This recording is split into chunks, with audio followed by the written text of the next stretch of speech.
नित्यानंद करे वराभय करे सौंदर्य रक्षा करे निर्मोधाचल पावन करे प्रत्यक्ष महेश्वरी प्राणेयाचलवंश पावन करे नासिराजेश्वरी भिक्षादे कृपावरम करे माता अन्नपूर्णेश्वरी भोजन करे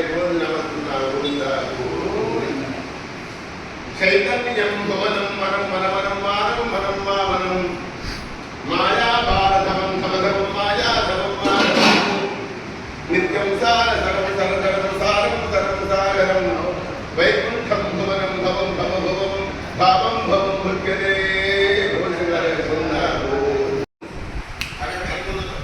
ఇక్కడే కర్మ భారతదేశంలో కర్మ ఉంది. భారతదేశంలో ఏంటంటే ప్రతి మనుషులు చాలా మంచి జన్మ అన్నమాట. ఈ జన్మ ఇచ్చిన ప్రతి వాడు కూడా 3 చెప్తారు. మానవ జన్మ 8 మిగతా కార్యక్రమాలన్నీ కూడా సమానమే. కానీ భగవంతుడు మానవుడు ఒకరికే జ్ఞానాన్ని ప్రసాదించాడు. ఈ జ్ఞానాన్ని ప్రసాదించిన కారణంగా ప్రతి మానవుడు తప్పనిసరిగా 3 రుణాలు తీర్చవలసి ఉన్నవి. ఒకటి దేవరుణము. దేవరుణం అంటే యజ్ఞాలు, యాగాలు, క్రతువులు, ఈ యొక్క మీరు చేసే యాత్రలు, ఆశయ నిర్మాణం చేసే యాత్రలన్నీ కూడా ఉన్నాయి. అందులో అన్ని చోట్ల కూడా అష్టాలు శక్తిపీఠాలు ఉన్నాయి, 12 జ్యోతిర్లింగాలు ఉన్నాయి. ఇవన్నీ కూడా ఉన్న ఒక అన్నవర క్షేత్రంలో భారతదేశంతా చేసే అష్టసంతో అన్నవర క్షేత్రంలో వేదవంటి సత్యనారాయణ స్వామి వారిని దర్శనం చేస్తే భారతదేశం అన్ని దేవాలయాలు పరిచయం.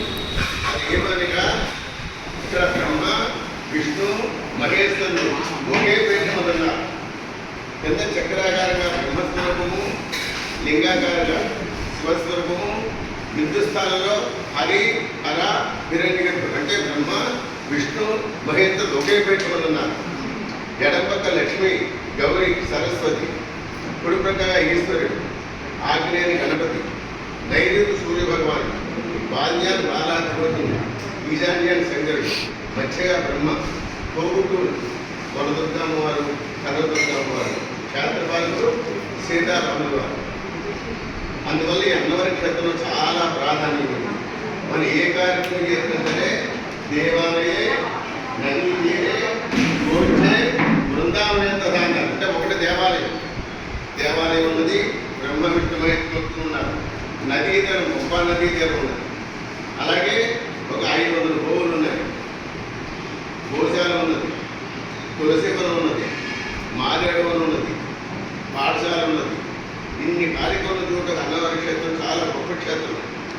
దీనికి ఏమి అంటే పూర్వకాలంలో రత్నాకరుడు ఆ తపస్సు చేసినప్పుడు అమ్మవారు సృష్టి స్థితి దయ ముగ్గురు సృష్టించి, అలాగే లక్ష్మీ గౌరీ సరస్వతిని కూడా సృష్టించింది. మీ ముగ్గురు కూడా పరీక్ష పెడుతున్నారు. 27 రోజుల లోపలి పరమేశ్వరుడు ఆది మధ్య అంతం చూసిరమ్మని ఎవరిని బ్రహ్మగారిని మహావిష్ణువుని. అప్పుడు పరమేశ్వరుడు భూలోక సువర్లోక మహర్లోక జనోలోక తపోలోక సత్యలోకంలోకి వెళ్ళాడు. ఆకాశంలోకి వెళ్ళాడు. అమ్మవారు 20 రోజులు ప్రేమించింది. నక్షత్రాలు 27 రోజులు ఆనందం చెప్పండి. 20 రోజులు అయిపోయింది. మహానక్షత్ర కాలంలో మనకి మహానక్షత్రం బ్రహ్మగారు వంశవాహన ఆకాశం జరిగింది. మహావిష్ణువు భూలోకంలో భూలోక సులోక మహర్లోక జనలోక తపోలోక వరాహంలో వెళ్ళారు. 20 రోజులు అయిపోయింది. ఆది కనపడేది ఎవరు? మహావిష్ణువు. బ్రహ్మగారిని చూసేదని చెప్పారు. చూసైతే సాక్షి చెప్పున్నారు తీసుకుని అమ్మవారు జడ్జిమెంట్ చెప్తే సాక్షాత్ గోమాత తీసుకొచ్చారు బ్రహ్మగారు. గోమాత ముఖంతో చూసేదని తోకతో చూడలేదు. రెండో సాక్షి మొగలు